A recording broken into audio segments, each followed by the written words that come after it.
With its connections to Freemasonry, the mysterious death of William James in 2004 was another scandalous event that kept the Freemasons and their secretive society in the news. So will Dan Brown's book, The Lost Symbol, with its positive spin, play a part in changing popular perceptions of Freemasonry? Society, particularly modern society, needs to have a bogeyman. And if we live in a society as we do now, where conspiracy theory is rampant, where people don't want to take responsibility for their own actions, then we become a natural whipping boy. It became a sort of knee-jerk reaction that if something went wrong, there would be the Freemasons behind it. In 1998, the UK government encouraged the Freemasons to go public by asking them to take part in a survey. As a principle, we have no problem with that at all, because we would like our members to be proud of the fact they are Freemasons and to tell people.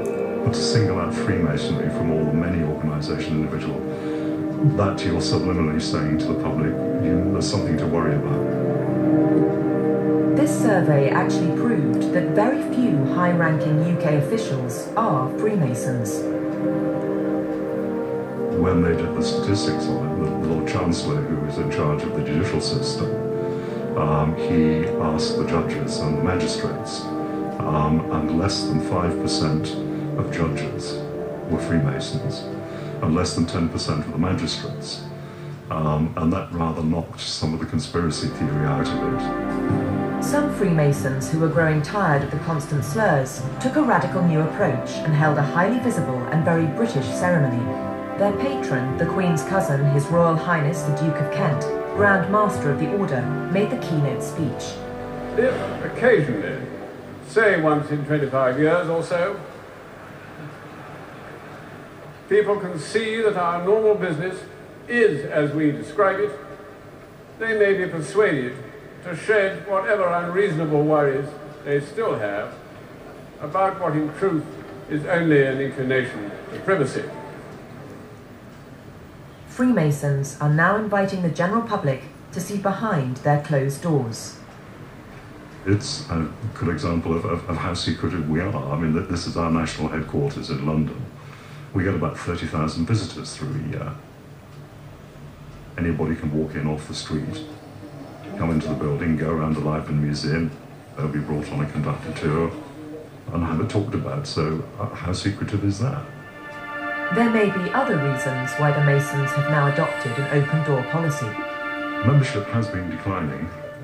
We think we're bottoming out in this country. In the United States, it's been falling. They've dropped from something like 3.5, 4 million 15, 20 years ago to just under 2 million. It's sad, but it's true that Freemasonry is effectively in free fall. The membership is aging, the numbers are declining, and for me, the saddest thing, the history and traditions of Masonry are being lost as Masons' halls around the world, particularly in America, are being sold and Masons abandon their traditional communities. Dan Brown's new book may give Freemasonry the boost they so desperately need. There are bad bits and good bits in Freemasonry. Dan Brown is trying to direct our attention to the good bits and perhaps even explain away some of the bad bits. I think it probably is going to mean that more men will be banging on the door of their local lodge and saying, "I'd like to join." Masons maintain the deepest secrets of the order can never be fully revealed, not only because they are protected by oath, but because their symbols are interpreted differently by individual Freemasons. No amount of recent spin doctrine can sort of counter that sense that they are a secret organisation. And for a lot of people, we see on that blank space in the map all sorts of monsters, all sorts of demons, all sorts of fears and paranoias realised, and people will continue to project because there are secrets at the heart of Freemasonry which are not revealed to the mass of the public. People are always going to believe what they want to believe, and unfortunately, Conspiracy theories have a great immunity from truth. You can point out the absurdity of them, you can present contrary evidence.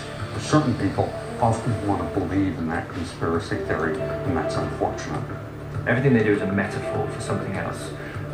It's not to be taken literally. The ceremonies and the initiations are not a literal initiation. They're not really killing anybody. Then die.